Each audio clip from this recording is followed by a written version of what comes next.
Hello student, welcome in my biology classes. This is Julie Goyal.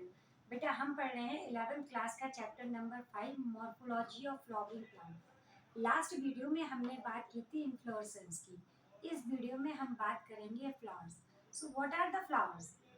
As we know very well, there are the so many kinds of the flower. They are the very attractive, है ना? तो आपको पता है कि actually flowers होते क्या, इनकी डेफिनेशन क्या होती है? Flower actually are modified shoot. Modified shoot यानी जो स्टेम में जो शूट पार्ट होता है उसमें जब मॉडिफिकेशंस होती है तो फ्लावर्स बनता है। और ये केवल एंजियोस्पर्म के स्पेसिफिक कैरेक्टरिस्टिक्स है। इसके पहले कहीं पर भी हमें फ्लावर्स देखने को नहीं मिलते हैं। तो एंजियोस्पर्म में हमें फ्लावर्स देखने को मिलते हैं। तो what are the flower? Flower are the modified shoot of the plant. Okay, क्यों? क्योंकि ये वही पार्ट होता है जहाँ से लीव्स भी ग्रो करती हैं। लीव्स मतलब है कि बड्स ग्रो करती हैं, है ना? तो जो टॉप का जो पार्ट होता है वहां से जो बड ग्रो करती है वहीं से इसको मॉडिफाइड फ्लावर बोलते हैं। Getting my point? After it, actually how many types of the flower? There are the special flowers known as the sessile. Sessile flower. सेसल flower means क्या होती है कि अगर हम सिंपल एक स्ट्रक्चर देखें फ्लावर का, हम फ्लावर को जब टच करते हैं, पकड़ते हैं, तो हम एक स्टॉक से उसको पकड़ते हैं। ऐसे फ्लावर जिनमें स्टॉक प्रेजेंट नहीं होती है, स्टॉक को हम एक्चुअली पेडिकल बोलते हैं। क्या बोलते हैं? पेडिसल बोलते हैं। और जब ये फ्लावर में एब्सेंट, ये जो पार्ट है ना, ये पेडिसल कहलाता है। तो ये जो पार्ट है पेडिसल कहलाता है। जिन फ्लावर में पेडिसल्स एब्सेंट होती हैं और वो ब्रांच पर डायरेक्टली ग्रो करते हैं, जैसे मान लो हमने बनाया ये ब्रांच हो गई किसी फ्लावर की, उस पर फ्लावर डायरेक्टली ऐसे लगे विदाउट पेडिकल के, तो इस टाइप का फ्लावर क्या कहलाता है? Sessile flower. Getting my point? Okay, now next thing is that what is a complete flower. एक टिपिकल जो फ्लावर होता है, जो कंप्लीट फ्लावर होता है, वो क्या होता है? It has a 4 rolling part of the flower. Flower में 4 रोलिंग पार्ट होते हैं, outermost to innermost. Okay, तो अगर हमने गुड़हल का फूल सबने देखा होगा, सब क्या होता है, मैक्सिमम सबने देखा होगा। नहीं हो तो प्लीज आप एक कहीं से प्लग करिए और उसको देखिए। तो आपने ध्यान दिया होगा कि जो चाइना रोज होता है, इसको चाइना रोज बोलते हैं। इसमें जो जब फ्लावर होता है ना, यहाँ पर देखो, यहाँ पर ये जो पार्ट होता है, तो ये फ्लावर का जो स्वेलिंग पार्ट होता है ये कहलाता है थैलेमस। और थैलेमस को हम रिसेप्टिकल्स भी बोलते हैं। रिसेप्टिकल मीन्स ये वो पार्ट होता है जहाँ पर फ्लावर की स्टार्टिंग शुरू होती है, फॉर्मेशन शुरू होता है। तो जो आउटर मोस्ट जो पार्ट होता है थैलेमस, और थैलेमस से लीफ लाइक स्ट्रक्चर निकलते हैं, that is known as the sepal. Getting my point? ये क्या कहलाती है? इसकी एक एक जो लीफ होती है वो सेपल कहलाती है। तो इसी तरह से अगर फ्लावर्स में देखे जाए तो 4 इंपॉर्टेंट पार्ट होते हैं। किसी कंप्लीट फ्लावर की डेफिनेशन भी हो सकती है, कैरेक्टरिस्टिक्स हो सकती है। तो जैसे फर्स्ट होता है calyx. The unit of the calyx is sepal. It means we are going talking about to the combinedly all sepals in a flower that is known as the calyx। यानी कि हम इसको और दो चार और भी आगे पीछे होंगे, तो वो सबके अगर हम एक साथ ही बात करेंगे तो इसको हम कैलिक्स कहते हैं। The unit of calyx is known as the sepal. Okay, इसी तरह से that is the outermost part of the flower. और इसके फिर नेक्स्ट पार्ट आता है, तो that is a corolla. Corolla means जो फ्लावर्स होते हैं ना, उसकी पंखुड़ियाँ। पंखुड़ियाँ हम देखते हैं, फ्लावर्स की पंखुड़ियाँ निकालते हैं रोज में, कितने सारे जो पंखुड़ी होती हैं, तो उनको हम क्या बोलते हैं? उनको एक्चुअली हम बोलते हैं पेटल्स। और कलेक्टिवली हम जब सबकी एक साथ बात करते हैं तो वो कोरोला कहलाते हैं। Getting my point? तो second rolling part is known as the corolla. The unit of the corolla is known as the petal. Getting my point? तो ये क्या हुआ? पेटल्स हो गए। बहुत सारे पेटल्स की एक साथ कंबाइनली बात करेंगे तो वो कोरोला कहलाता है।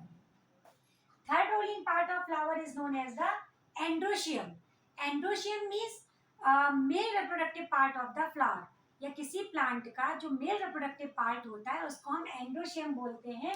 और the unit of androecium is known as the stamen. आपने जनरली फ्लावर्स में देखा होगा। अरे चाइना रोज में देखो ना, चाइना रोज जो होता है, तो चाइना रोज में जो डायग्राम होता है कि आपने देखा होगा, इस तरह की वो होती है फ्लावर में। ये जो फ्लावर निकला रहता है और वहाँ पर स्टिग्मा होते हैं, तो छोटे छोटे से ही निकले रहते हैं। देखा होगा, सबने देखा होगा। तो that is known as the androecium. Androecium की यूनिट क्या होगी? स्टेमन। ठीक है, तो ये स्टेमन कहलाता है। और third and the innermost rolling part of the flower is known as the gynoecium. Gynoecium, the unit of the gynoecium is pistil. Getting my point? अब ये गाइनोशियम, ये दो वर्ड थोड़ा सा टिपिकल लगते हैं, तो इनको याद करने के लिए जितना बायोलॉजी में इन्वॉल्व होते चले जाते हैं तो आ जाता है। तो ये गायनोशियम आपने सुना होगा, जब हम किसी फीमेल डॉक्टर के दिखाने जाते हैं तो गायनोलॉजिस्ट कहलाती है, वो कहलाती है कि कहलाती है, तो उसी बेस पर हम याद कर सकते हैं गायनोशियम। तो या unit of the gynoecium is known as the pistil. ठीक है, तो ये जो दो पार्ट होते हैं आउटर मोस्ट, यानी ये टू पार्ट होते हैं, these are the accessory part of the flower. ये क्या कहलाते हैं बेटा? Accessory part of the flowers कहलाते हैं। और ये जो बाकी के दो पार्ट है, ये दो पार्ट ये कहलाते हैं essential part. Essential part of the flowers. Getting my point? क्योंकि इनके बिना तो फ्लावर में मेल और फीमेल वाला सिस्टम ही खत्म हो जाएगा। और ये जो दो पार्ट होते हैं ये फ्लावर्स को प्रोटेक्शन प्रोवाइड करते हैं। Getting my point?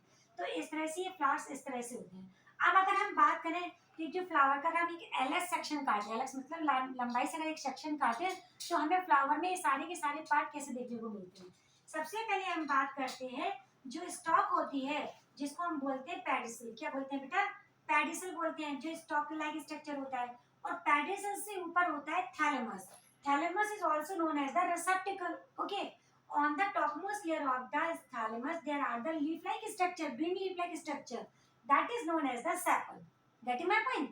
Or combinedly sepal is known as the calyx. Okay, next part is a petals और corolla. इनकी बात करें तो ये क्या कहलाते हैं? ये petals कहलाते हैं और combinedly ये क्या कहलाते हैं? corolla. और इसमें देखो ये तो सबसे बाहर का पार्ट हो गया, सेकंड रोलिंग पार्ट हो गया। अब थर्ड की बात करें तो वो होते हैं androecium. These are the androeciums. These are the androecium. The unit of the androecium is known as the stamen. तो स्टेमन का अगर हम डायग्राम देखें तो हमने अगर एक पार्ट को निकाल कर यहाँ पर दिखा रहे हैं तो stamen has a two part. Topmost part is known as the anther and the stalk of the stamen is known as the filament. Filament का केवल इतना ही यूज होता है कि ये एंथर को होल्ड करता है। Getting my point? और anther is a part where the male gametes in plant that is are known as the pollen grain are formed inside the anther. Okay, that is a yellowish powdery-like substance.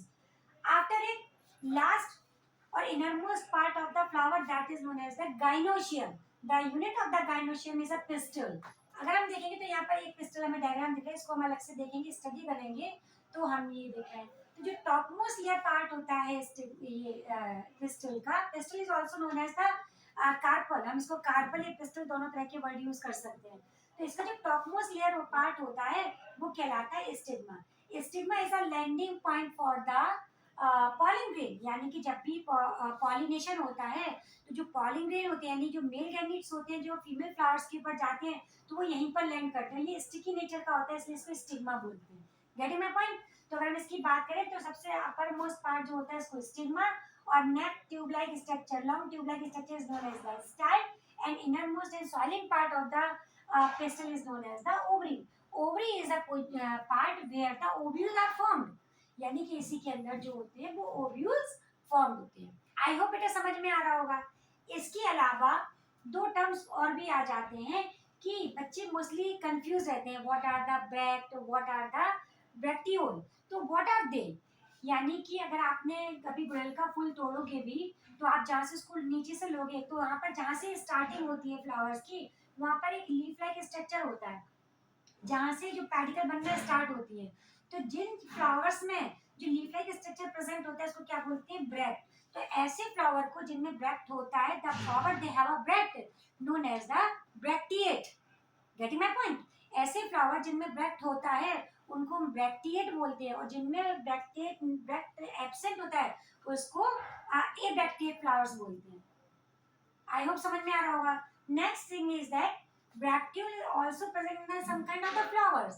The bracteole is a structure that is found between the receptacle and the bracts. यानी bract और thalamus यानी जो रिसेप्टिकल होता है इसके और जो bract के बीच की पार्ट में अगर हमें कोई लीफ लाइक स्ट्रक्चर देखने को मिल रहा है तो that is known as the ब्रैक्टियोल।